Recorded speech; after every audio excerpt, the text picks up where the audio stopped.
Hey everybody, welcome to Should I Love with Jason Stuart, that's me, and my guest FELICIA Michhaels. Hello. So you are the reason I do these shows, because I have known you since, God, when did you win Star Search? What year was that? That was in 91 or 2 or Yeah. 91. And we knew each other way before that. Way before that. You know, and we started out at the Comedy Store together. Did you used to have like a punk rock hair? Like, I went the spiked hair. Yes. I went through a whole period of. We met at the Comedy Store, and you were this beautiful girl, and it was so Those odd. were the days. But you still are. Come on. No. But you were really. It was you were like an oddity. Well, I was at the time there weren't that many women. There were some women, but there weren't that many, and so I was probably one of the first ones that didn't go to college. You know, As a comedian? As a woman comedian, I felt like a lot of women. Oh, the more smart ones? Yeah, I felt like a lot of them came through college, you know? Oh, God. Yeah. I always think we're just everyone, we don't even come out the back door, we come out the sliding door. Yeah. You know, yeah. I think we're all so weird. It's so interesting you say that. But I remember you were the first of your kind. I mean, and you were just filthy dirty and incredibly funny. Well, at the same time, well, which was very rare at that time, because this was the 80s when no woman talked like that. Was Elaine Boozler and Joan Rivers and Maureen Murphy and, oh God, there was so many, Lois Bromfield, who even there were so many women. In fact, that weren't dirty. They weren't dirty though. They weren't dirty. No, they used to call Lois Bromfield the Doris Day of comedy. Remember? Oh, that makes so much sense. She was such a cutie pie. So and just so weird that she, you know, now she's a sort of tough kind of talking lesbian comedian and came out and lives in Germany with this lovely woman and comes to New York and works all the time. And you just sort of, and I never knew how to talk to you. I was always afraid of you. Are you serious? Oh my God. Well, I was afraid of almost everybody, but I didn't have a way of communicating. Well, we were just coming from two totally different worlds. I mean, when I came to the Comedy Store, I think the first time I was there, I was like 19 or 20 years old. And I couldn't even get in the door because I wasn't 21. And they were letting all the young guys in who were under 21, you know, for open mic to try and do your wares. And I was like, I'm trying to be a comedian. And they were like, hit it, sister. Hit that pavement. You know? Right. Oh, really? So I had to go away for about a year. And then when I turned 21, I started showcasing at the Comedy Store. And I got in, I think, when I was 21, 22 at the Comedy Store. And Mitzi really liked you. Yeah, it was a miracle. It was a miracle. Yeah. And let's do it. You know, she just she passed away yesterday. I know. Yeah, 87. Know. Long life. Long, wonderful life. Successful. And, lived it on her own terms. Definitely. Lived it on her own terms. You know what kind of makes me angry when a man who's had a very exciting life passes away, and people say, well, he was a son of a bitch, but he had a heart of gold. You know, like you know, and we revere him. But when a woman passes away, and people can be very negative about a woman's being able to be complex. Like, we're all complex creatures, but women get dinged for being complex. Whereas, yes, Mitzi could be incredibly frustrating. She changed so many lives. Oh my God, yeah. You know? Somebody said something recently. I was looking up, and they said that Bud Freeman and Mitzi Shore had gotten divorced, you know, in public, and they were never married, but because they had the two biggest clubs in town in Los Angeles here, or Hollywood per se, and they really got divorced. And you either with the mother, or you were with the father. You couldn't in those days. In those days, there was no mixing. There wasn't like, oh, I'm going to hit both the Improv and the Comedy Store. It was like you were in one camp or the other. And to me, it seemed like, I don't know if it seemed like that to you. It was, you could definitely tell an improv comic apart from a comedy in those store. Days, yes. Comic. Sometimes still a little bit now, but in those days, because an improv comic always had a mullet and a jacket with their sleeves pushed up and one earring or more rock and roll. Oh no, the improv comics were more. No, not rock and roll. I'm sorry, the Comedy Store was Comedy Store comics were more rock and roll. But the improv comics were more like guys that had done college, or you know what I mean, it was Seinfeld. Came about it from a more traditional point of view, where the Comedy Store comics were just, you know, fucking monsters, you know. And for me, Sam Kinison. Yeah, Sam Kinison. Roseanne Barr. Roseanne Barr later, like all those Gary guys. Sandling. Gary did both though. Gary did both. Well, because he was a writer, but he was a Comedy Store boy first. Yeah. Oh, okay. Yeah, he was too. But he was sort of pretty. When I saw Judd's documentary recently, I realized, because I knew Gary a little peripherally, and I was in acting class with him at Royal London, and I was also he would tease me profusely, and I never thought he liked me. And but when he was in acting class and he saw that I could act, I think I changed, because I was so ridiculous when I started doing comedy. I thought. I started with all my crazy clothes and my crazy haircuts. I thought that I was playing the part of the comedian, and I think I did that until I came out and started being myself. Well, it's interesting because the Jasons, look, we're all different than we were when we were in our 20s, obviously. But there are a handful of people like yourself, a few of you guys, that are remarkably different. Yeah, because you're so comfortable with who you are now. I was frightened of everything and everybody and anything that was different. But this is you. This is your interview. But so when you got onto Star Search, I also did Star Search. Do you remember? I only did 2, and I lost to Martin Lawrence. And my second show, and I stamped my foot and I walked off because I thought it was funny. And at the time, everybody thought it was hysterical until they put it on YouTube, and everybody just sort of ripped me a new asshole. But you actually won a championship. I mean, and a woman at that time. It was you even before the show said it's not a big deal, it doesn't matter. But I think it's still a career milestone, and you should never. I always feel weird about talking about it. We can totally talk about it, but like, because I have kids, right? And now everyone's like, what is Star Search? And it's like, well, it's American Idol during the day, and, right? You know what I mean? It was, so. It was like the Ed Sullivan of the day, but that wasn't a contest. Or what was the thing in the 50s? They had those shows, those contests. But it was the first really big contest show that really pushed people over. I did it in 85, 86, and you did it in 90. Oh, see, by the time I got around to it, because I was dirty, it took a while for me to get TV opportunities, because there wasn't a lot of, other than HBO, and there were so many people. And Showtime. You did a Showtime. I did a lot of Showtime. Did you do Comedy Club Network? Yes, I did all those shows, like a million of those little shows, but I never got a special because I just wasn't ready, when you're 21, 22 years old, and you are at a club that is, like the top. At the top. And the average audience, this is why I was dirty, the average audience member probably was at that time 28, 30, if you average out people's age, right? And as a 21, 22-year-old, and especially as a woman, I just had no life experience to talk about. Also, 21 to 28 is really a big... That's a big in those growth 20s. Period, yeah. And how I came to comedy is when I was 18, I became a stripper. Exactly. So you started.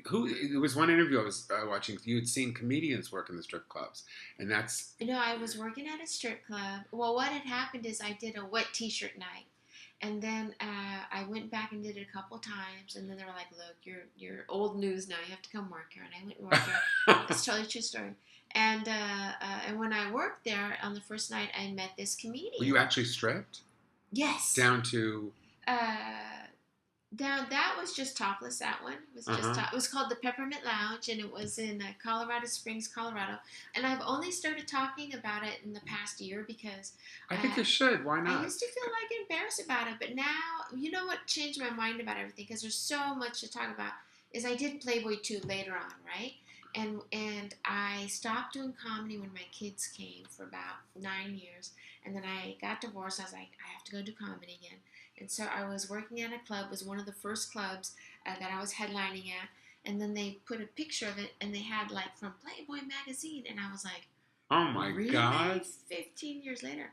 But it was a really nice poster. So after the week, I those rolled pictures it up. of Playboys are... Well, the poster was nice. Are beautiful, yeah. So I rolled it up, and I hid it in my office. And then I was, like, a month later, I was having this huge barbecue at my house.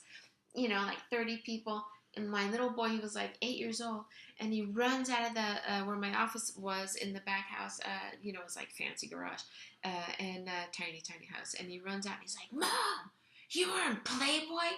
And the whole party like screeched to a halt. I was like holding sausages in my hands. I was like, ugh.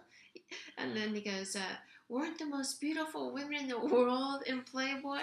And I was like, you know what? I'm not going to be embarrassed about that anymore. It was a time in my life. If my kid doesn't have a problem with, I never thought I would tell my kids, but he found out, and he was like totally cool. And because society has shifted.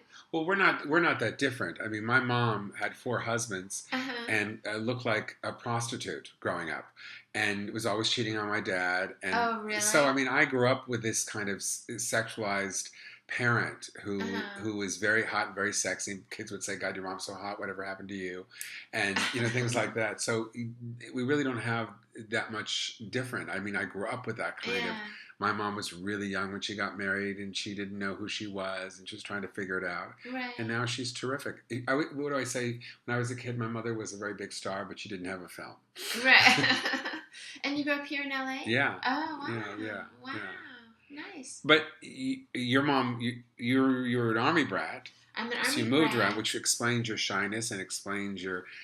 Because I think when I remember when you came back, we did some gig somewhere together. When you came back after 9 years, it was some weird gig on some patio in the back somewhere. And I remember I thought, oh my God, it's so great to see you again. And there was a certain shyness and a certain hold back about you, and I can see, with a girl who's as beautiful as you are, who's worked in where you've worked, and because being a stripper is sort of having like even though you're a stripper, you sort of have a shield around you in a way, because they're not allowed to cross a certain line, right? Well, I mean, they can't just jump on the stage and grab. Well, you hope they don't. I think it's I think it's a genetic trait, the ability to push people away or to have like this filter around me, because my mother had that. My mother was what do they call it? It's a sixth sense? No, a personality trait where you are. It's usually kids that have been, or children that have been traumatized. When they grow up, sometimes they have this personality trait, dissociative, where they have like a filter between yourself and other people. Well, growing up as a gay guy, I had the same thing. Right, right. I have eyes in the back of my head. I can tell when someone's around or somebody. Right. I can feel it. Right. I've heard black men also say it too, because they always feel like they're being followed and judged in a certain way. Right. Every black friend that I've ever had has always said, yeah, I can tell when people are staring at me and thinking something, or when a woman crosses the street. My boyfriend, I had a black boyfriend that I lived with for a couple of years, and he said people would always cross the street, and it was just so devastatingly sad to him. Right, right. So we start having this sixth sense to other things. Right. I think that, but like for example, my mother was very dissociative, and she was kind of crazy, Jason. Is she still around? No, she passed like 25 years ago. Oh God. Yeah, she had that where she became different people. Oh. And wasn't doing act outs. Civil 3 Faces of Eve. Yeah. So yeah. She probably with medication, if they would have been now, she could have been helped. Right. Yeah, it would have been a lot different for her now. Yeah. Oh, and your dad, is he around? My dad passed away about a year ago. And but you know what? I was never around my father that much growing up. And I bought a little house in Kansas. I don't know if you know this. You told me this, yeah. I bought a little house in Kansas because I was so worried when I got divorced. Like, what happens if my comedy goes nowhere? What am I going to do? Because going back, I mean... Yes, going back to comedy when you're a ripe old age A lot of people, I think you've done incredibly well, because a lot of people have not been able to get back. And also because you've also changed so much. I mean, your act is... it's really much more woman-centric, kid-centric. Right. You have so much more life experience and things to talk about. Things to talk about, like going full circle back to the beginning of the conversation. When you're 21, 22 years old and everyone else is 28, you have nothing in common with the audience. The one thing I did have in common is sex, because I worked in the sex industry. So that's why I was so dirty as a comic. Exactly. That's the only, I stumbled across a couple of dirty jokes. It's sort of like Margaret's show when she first started out, she had this Valley Girl kind of voice, and she was Asian. We'd never seen that with you. You had this high, squeaky voice, and you were this beautiful girl. It just seemed like a counterintuitive. Exactly. Immediately it was funny, and you were immediately it was just fun to, especially on Star Search. Well, because it was such a shocking thing at the time. It was fun to shock the crowd. Now, sometimes when young women comics are dirty, it's like, yes, the old taint joke. Exactly. I mean, and it doesn't feel shocking anymore. It just feels like, we've heard this before. That is the hardest thing, is to stay relevant and to stay true to yourself and what's going on with you. Yeah, because the part for me that I love about comedy is being able to have people look at you like, what the fuck is wrong with you? That's the best part, don't you agree? Oh, yeah. Yeah. And then they realize that there's a part of them that they can relate to. Right, absolutely. We just say all the things that they don't want to say. Right. And so when you did Star Search, it completely changed your career at that time. Right. And you started headlining everywhere, I remember. It was a very surreal experience to know that within probably an 8-year period in my 20s, I went from being a stripper at the airport at a hardcore strip joint called the Jet Strip here in Los Angeles to being on the most apple pie show in America, which was Star Search. All right. And there was this moment when I walked out on that stage, and when it was apple pie, like I had no, you know me at that time, I had no clean jokes. I had so many dirty jokes and no clean jokes.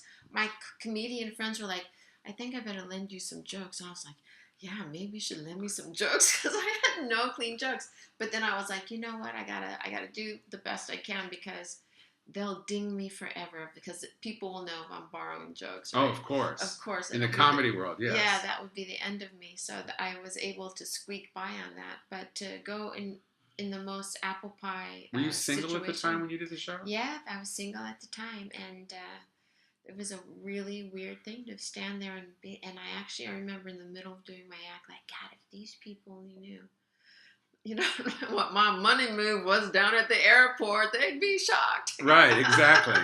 Yeah. Yeah. But that is, in a sense, to you, that and Playboy and everything, but it really is a small part of your life.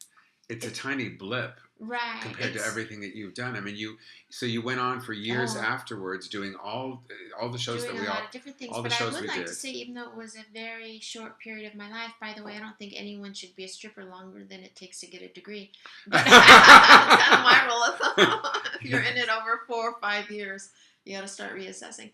But it was a small period of my life, but it impacted my life in such a tremendous way.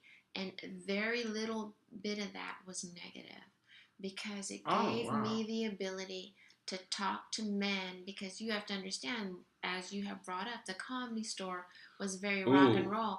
And so it's also a real boys club. Real boys club. And to get in. And the girls hated my guts at the time. Like, it's funny to me now, like some girl comics who are older than me, who used to give me so much shit and were so mean to me, are now really sweet. Are really nice to me and have apologized and have said, no, that wasn't you, that was my shit. And it's also because there was no pretty girls. It just wasn't your job. It was like you came in there, and Barbie, who was supposed to be on, this Young and the Restless, came in and took our job, and we couldn't go on Young and the Restless. And she's talking about sucking dick. Exactly. Kill her. Exactly. And she's getting laughs, and now she won Star Search.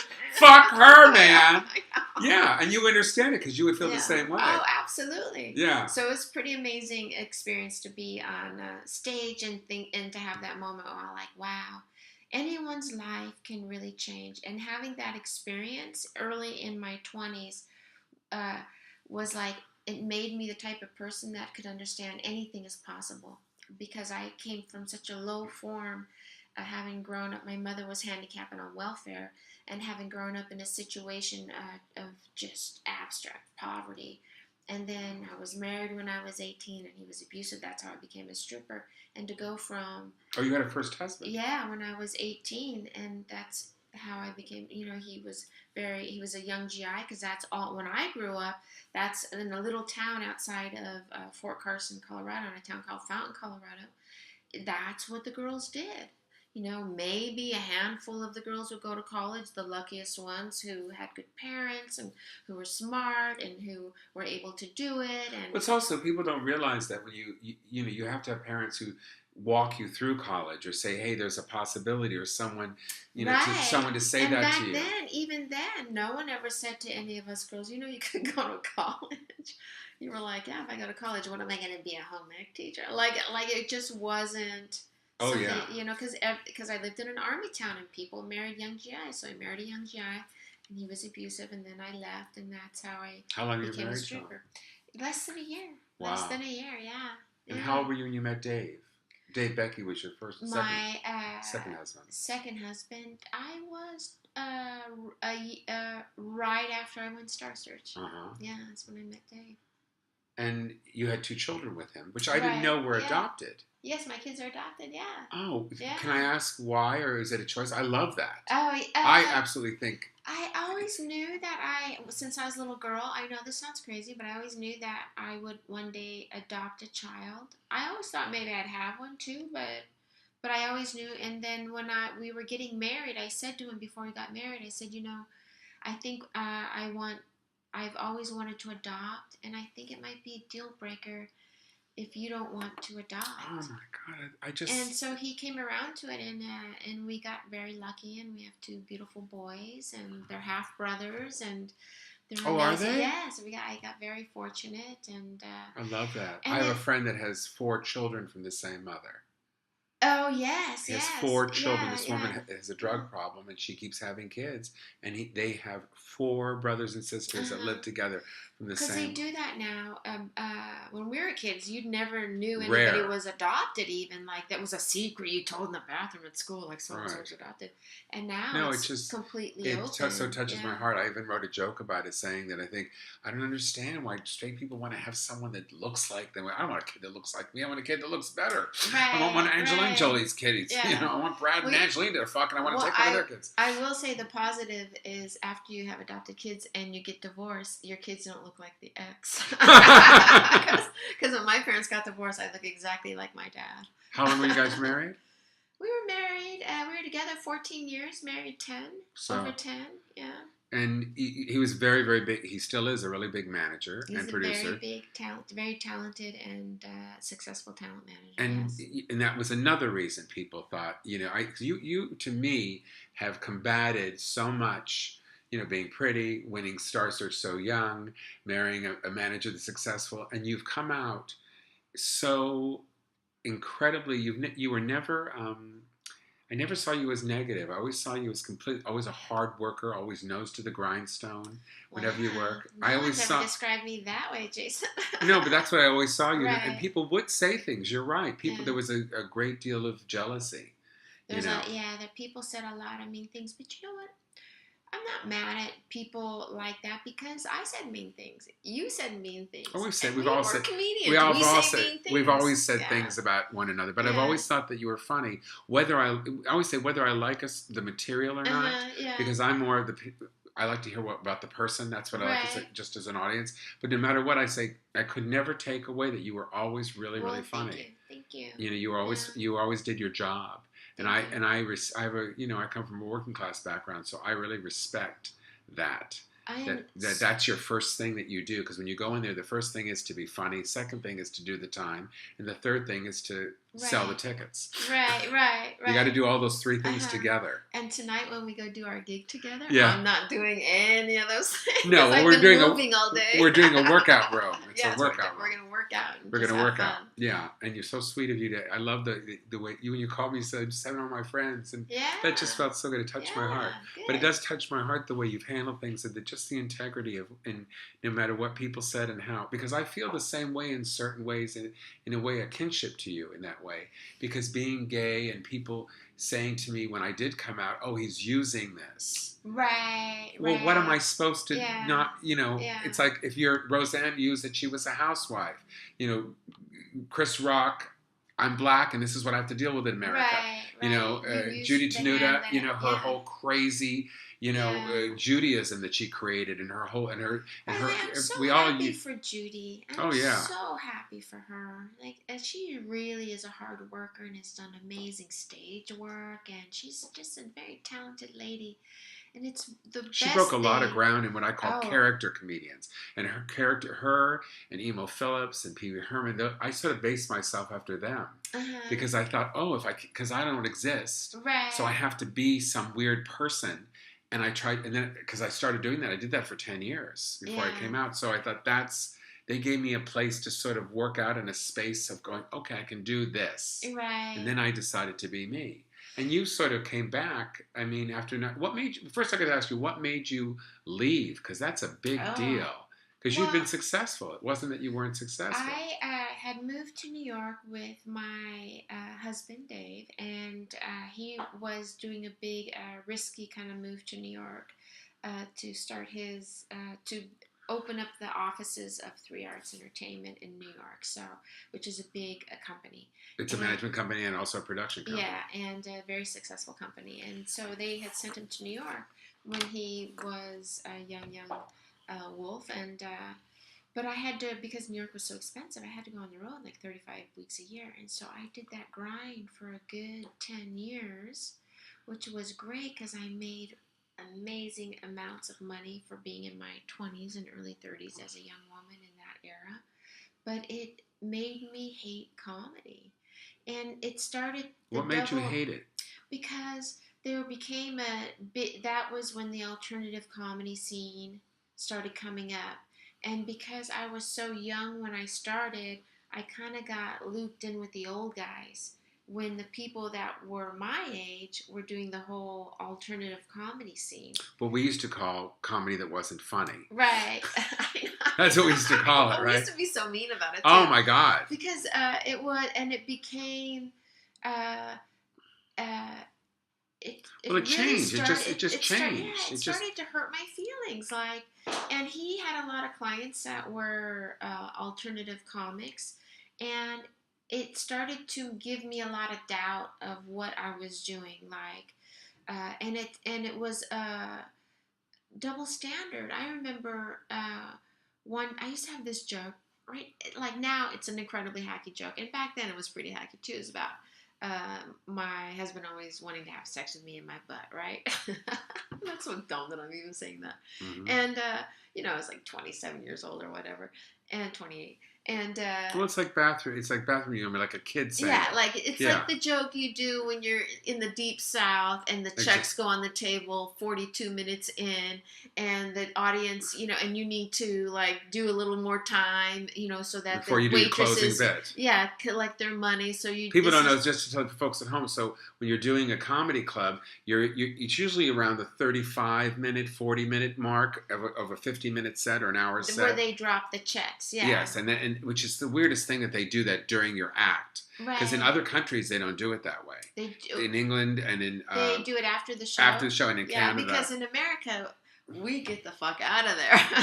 Well, I guess it just became a thing. Yeah. And you have to do something. You have to do something to get people's attention. So it was a joke like that. It was one of those jokes, just a throwaway. Never did it when we lived in New York City because honestly, I was like, that's just a dumb joke.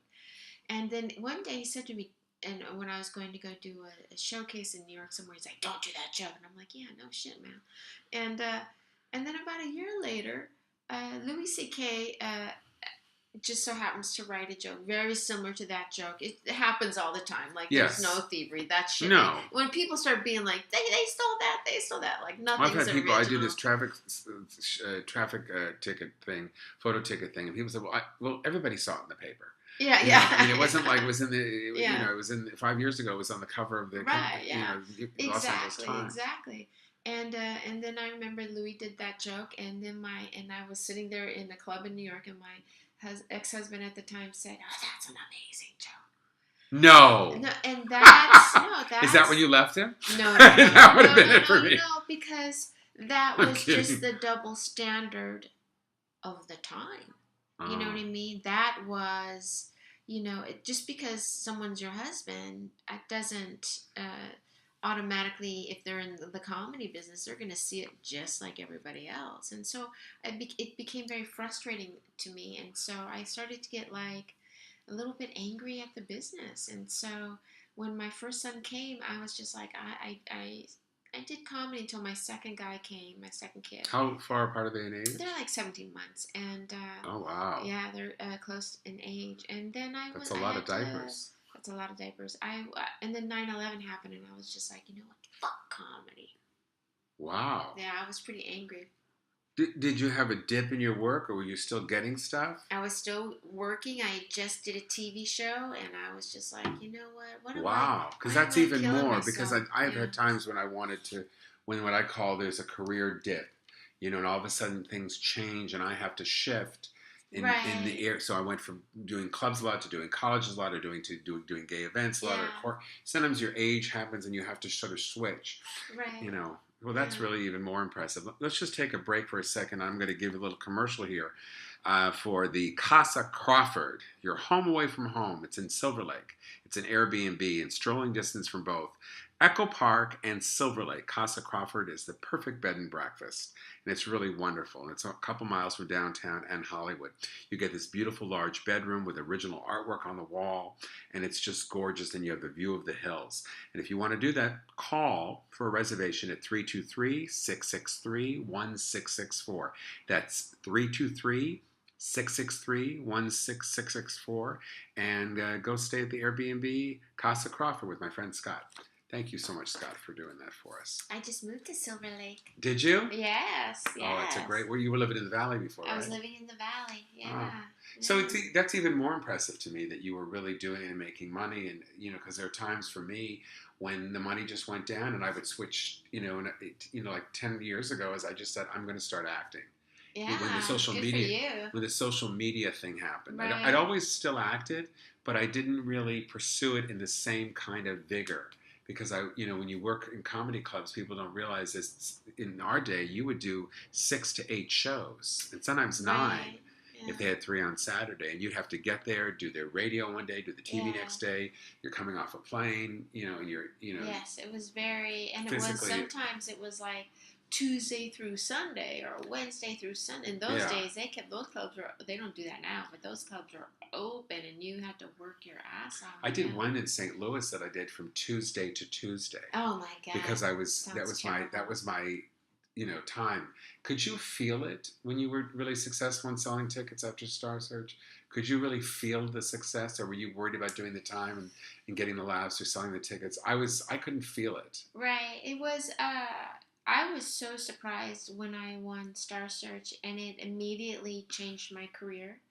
I had done some TV, but I started doing a lot of TV, and that part changed it, so it made ticket sales more viable, and so I did feel a difference, but because there weren't at that time women traveling, very few women traveling at that time. Did you get hotel rooms, or did you stay in the condos? I had to stay in the condos and did it just like the fellas. Sometimes it was a good thing, and sometimes you meet some. Yeah, it's not a good thing. Yeah. I remember one guy, I think it was named Steve White. He would come with his wife and their dog, and they'd bring all their stuff. It was almost like they brought all this stuff with them. Yeah. And some people were drug addicts, some people were just squeaky clean, and some people would never even speak to you. Some people were big drinkers. Oh yeah, bringing girls back. Yeah. And some people were married, and you knew their wives, and you just had to shut your face, and you know what I mean. Well, what happens on the road stays on, and we don't know. And so, when you went away, you started doing. I remember you started doing photography, because I remember one day I had run into you at the Improv, and you were doing comedians' pictures. This is when you were not doing comedy anymore. Right. And you were doing photography, and you directed some stuff. And I tried to look for things you directed, but I couldn't find them online. I'll show you. I want to see In the Weeds. It's on YouTube. I looked for it. I couldn't find. Oh, really? That's weird. The thing that happened for me, because those clubs back in the day were Tuesday, Wednesday through Sunday. So the Tuesday through Thursday you had to do all the radio all the time, right? But then you had a lot of time during the day to kill time, so that I picked up a camera and I started messing around with that. And then I went to the New School and took photo classes there. And then What's the New School in New York? In New York, and took photography there. And then that was a time when Mark Maron and Louis C.K. and all those guys were in New York. And Louis was very influential because he, in making his films, he made a lot of short films for a long time and a few features and stuff. And he really liked photography. And I was around that back then too. If you were a comic, they just wanted you to be a comic. Well, that was also the thing is when you first started acting, if you did comedy, they thought, oh, God, you can't do both. What are you, an actor or a comic? An actor or a comic? Yeah. I even had one comic, and I won't say his name, but who just totally bullied me online, another gay comic, and said, oh, you're not a comic. You're an actor who pretends to be a comic. And I said, I got 35 years. Yeah. You know, you don't know my history. Yeah. You know, and I was the first gay guy to headline and really make money for the clubs, and that's why I got to do it. Yeah. I didn't make. Did you make straight boy money? Did I make what? I call it straight boy money. You know, we get the same amount of money that the straight boys would get for headlining clubs during your best. You know what? I didn't. I probably did not. But they were making like sometimes $5,000-$6,000 a week. I had a good agent, so I did okay, but I'm sure I didn't make the money the guys made. Yeah. Yeah, it was there was it was the same thing. I was with the girls, or what I call the circus people. Yeah, and you have to understand, like when they would bring you up as a headliner, you could hear people in the audience. I mean, it's always been bad, but in those days they'd be like, "Oh God, a girl!" That's the crowd you would get. The people that didn't know who you were, if they came with their friends or whatever. So it was like, it was pretty hard existence. But I'm so thankful that I had that experience. I'm so thankful for it that I got to be at the Comedy Store. Aren't you? I'm thankful that I got to move past being angry at comedy, and that I came back to it. And now I'm just so happy to be doing it. Like, no matter what little gig it is, you know, like to find that love again. Like, you see people like Tim Allen, who, you know, doesn't have to probably work again, ever again, if he wants to. Not financially. No. Yeah. And he still beats it down to the Laugh Factory to do some time. Yeah, Laugh Factory has like, been my place. That's been the place that supported me, which was the third club. And now it's probably one of the biggest. Right. You know, I don't know what we would say is between the three clubs, which one is. Right. They're all pretty. Well, the Laugh Factory at the time when we came up was such a little mealy little club that it was you were small. Allowed to work there, even as a Comedy Store comic. She didn't care if you worked at the Laugh Factory. It was like a bowling alley, we used to call it. Yeah. So, are you still interested in directing and stuff? I am. I just made a feature documentary that won first place at the La Femme International. It's called Pervs at the La Femme International Film Festival. I'm looking for distribution now. I'm working on that. And it's going to be June 6th at the Film Anthology Archive in New York City. Are you going to go? Part of... Fuck yeah, I'm gonna go. My film is in it's a spring series of filming or whatever when people come see it. Can't believe I don't remember that word. And it's going to be June 6th at the Film Archive Anthology as part of AltFest, the series that they have throughout the year. They have 4 different series of screenings. So you're like everything. Do you want to act more? You know what? Acting was never my thing, Jason. I never liked it. I was like on Full House a couple of times, like really apple pie kind of stuff. I never enjoyed it. I like directing because I'm a visual person. Was it because you felt controlled by certainly sitcoms are probably the most controlling shows to be on. I find them the hardest to work on because it's other comedians who write, who wanted to be comics, and they want you to say their lines exactly. And if you don't understand their comedy and their rhythms, and they want you to do it really, really fast. Right. So you have to understand, unless you're a regular, to sort of go in and guest on those things, I think is very difficult. But if you were to do indie films or just other things that were... Yeah, if it was the right thing for me. I mean, I have a friend named Betsy Zyko, and she's at the Rogue Machine Theater. She's an amazing actress. And I go on these auditions, and I'm like, Betsy should be at this audition. You know what I mean? Because it's not my thing. If a friend was making a movie and it's like, we want to do this, I would totally enjoy that.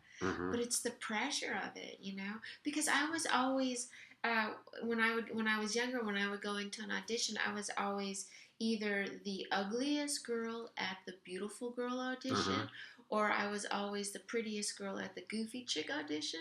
So I never could make a score because I wasn't a talented actress, and I didn't well, feel maybe it. not, maybe not talented, but maybe just not having the skills. It just wasn't my thing. Yeah, I think not having the skills that you had as a comedian because you hadn't done it as much. And that's all what I say to people that I coach on occasion. I just say it's not. I know that I never had a series in my 20s, so the people that have series in their 20s, they go to things with an easiness. Whereas because they had worked so much, but if you hadn't worked that much and doing it, like doing comedy, so people always say, how do you do comedy? How do you like just sort of walk on? Well, I've done it, thousands and thousands of times. Right. Last night I did a gig with one of the kids I mentor, and he came with me to do a guest set. And he says, how do you get up there with this terrible crowd and still have so much joy? I said, I didn't even realize I was doing that. It's just because it's my job. Yeah. And you sort of know what to do. He says, you don't think you're only as good as your last set? I said, no. Yeah, that's when because Jason and I did a gig together about a week and a half ago or 2 weeks ago. Oh, we did this thing at the Improv, and it was just, I could say the group of comedians that she had put together, Selena Luna was hosting the show, was the best of the best. Yeah.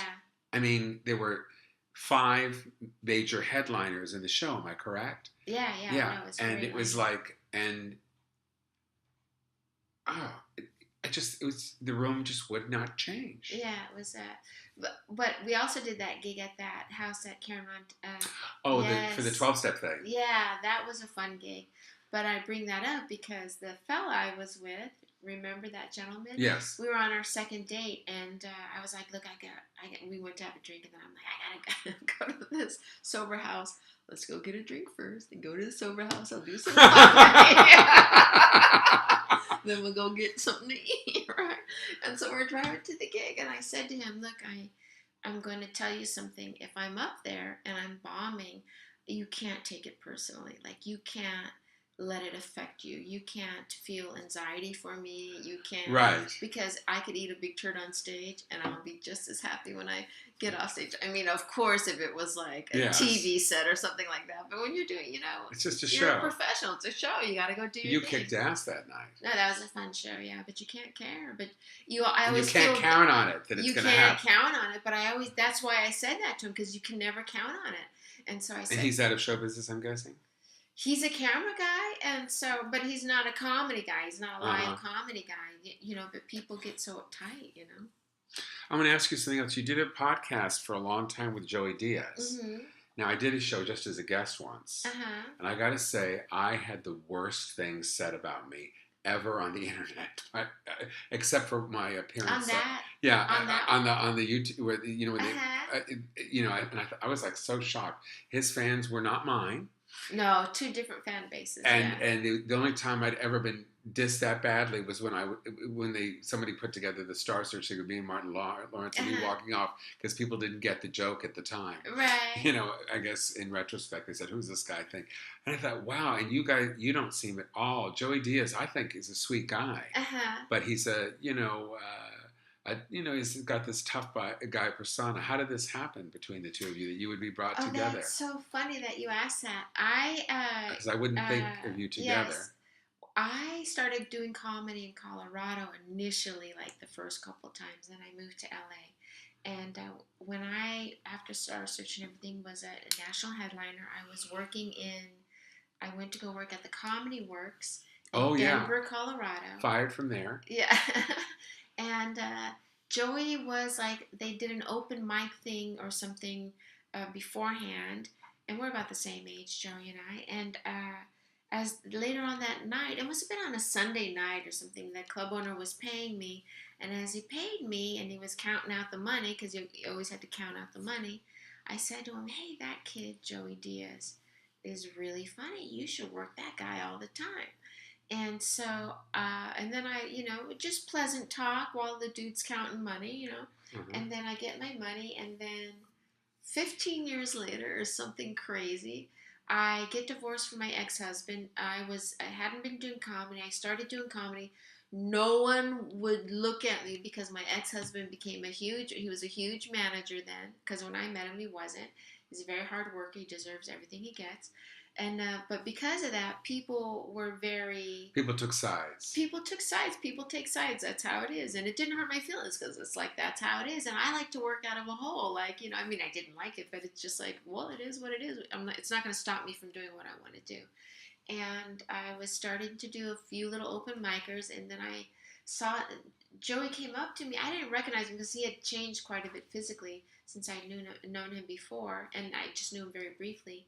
And he was always very friendly to me, and I was like, oh, that's weird, this Joey Diaz guy. And I didn't quite put it together.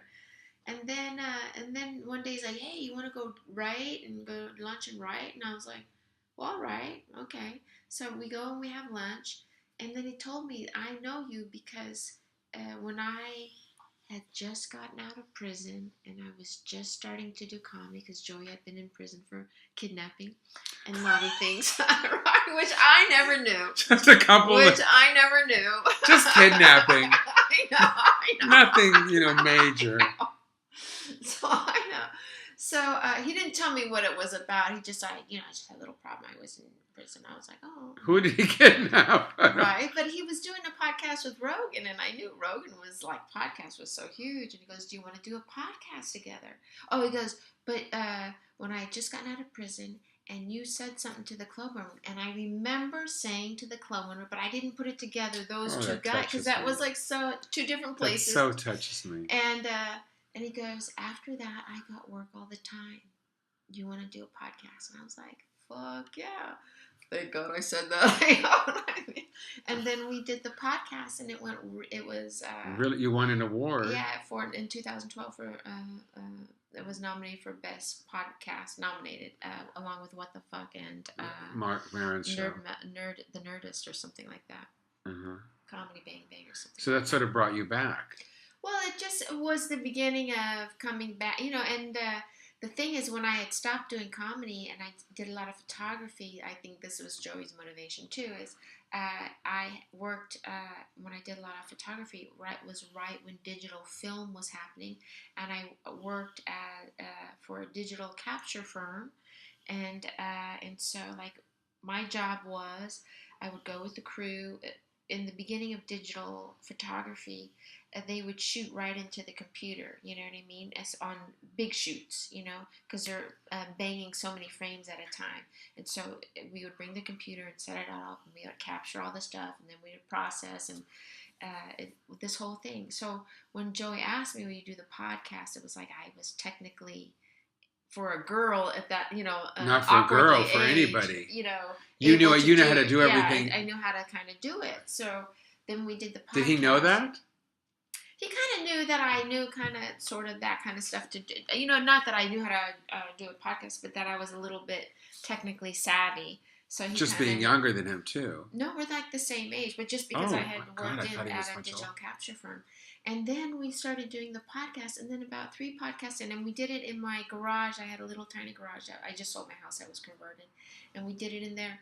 And it's funny because on one of the podcasts, I'm like, what were you in prison for? And he was like, kidnapping. And I was like, my children! Where are my children? You know what I mean? I was like, damn, I didn't know that. So are you touring now at all, or are you mostly doing things in town? I was touring a lot until about 3 years ago when my kids became teenagers, and then I have majority custody of my kids. My one son just went to college, and so yeah, and so I've had the majority of custody of my children. I had them about 85% of the time, and when they got to be teenagers, I couldn't tour as much because I had a babysitter that would help me, but it just became apparent that I had to be a parent.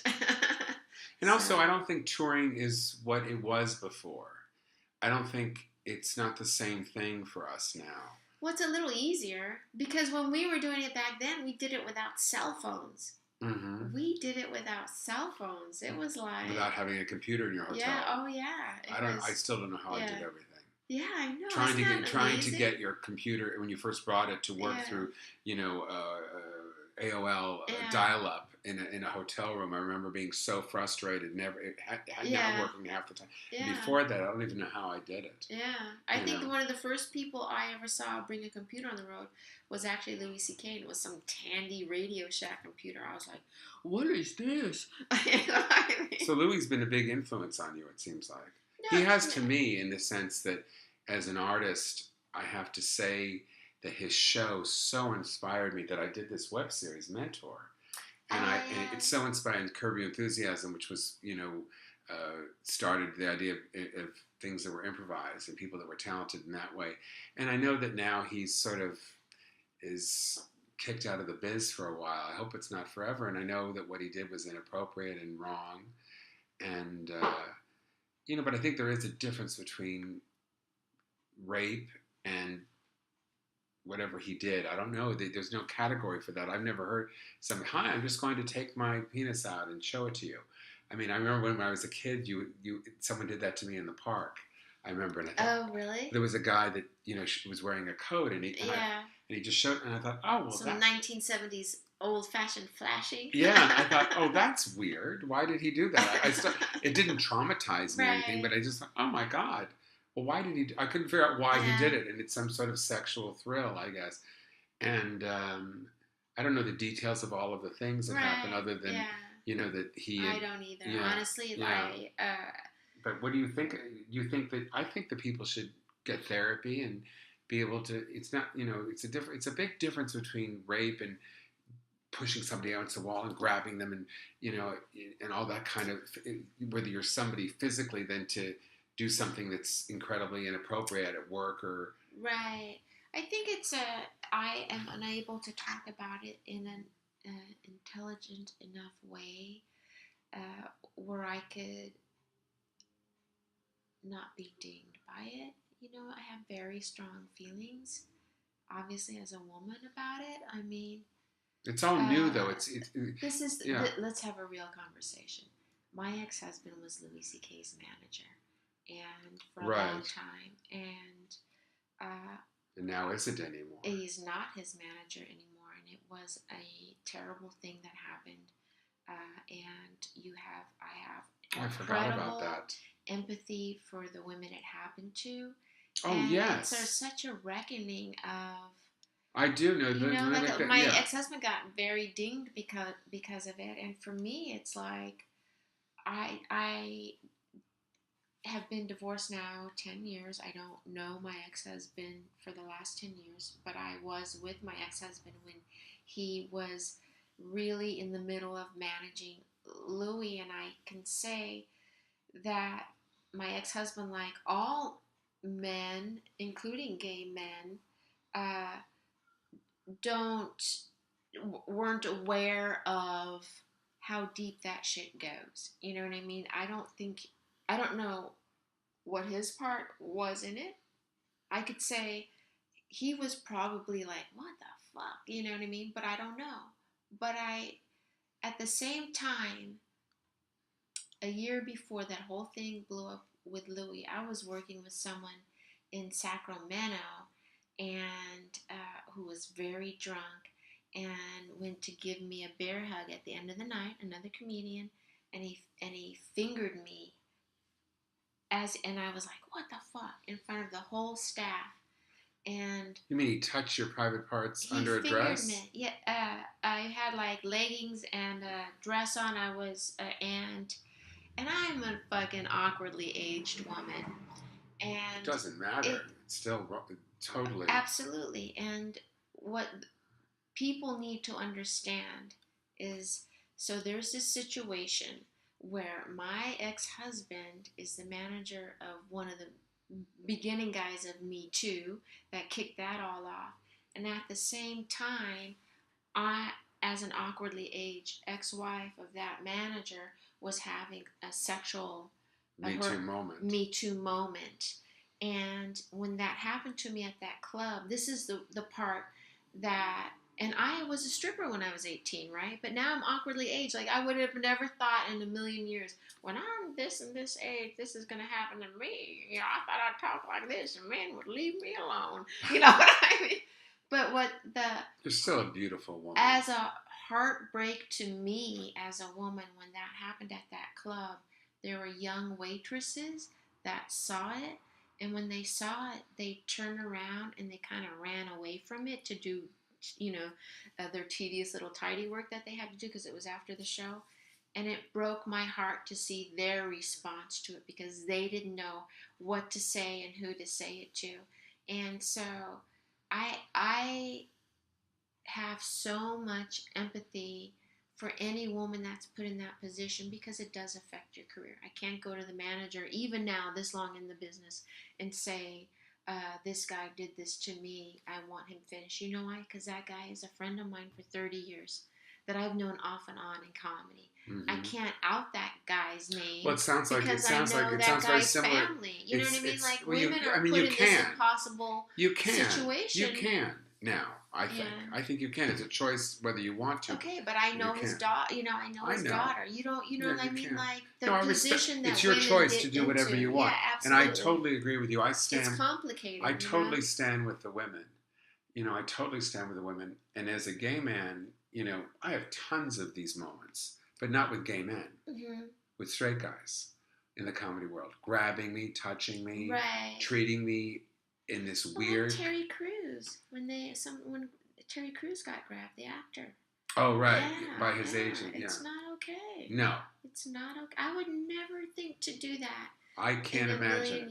But I have been in a situation where somebody would you're taking a picture and you grab somebody's butt so they make a weird thing, or what Al Franken did. You take a picture and you do something, funny, sexual. So there's this weird line in comedy of where the joke is, and certainly Louis crossed that line. I mean, certainly. And sometimes it's a person doing the joke. Yeah, of course he crossed that line. Of course he did. But I hope that he gets the therapy that he needs. I hope so too, because he has girls, and I'm sure he's doing the right thing. And I hope he's able to, find a way back.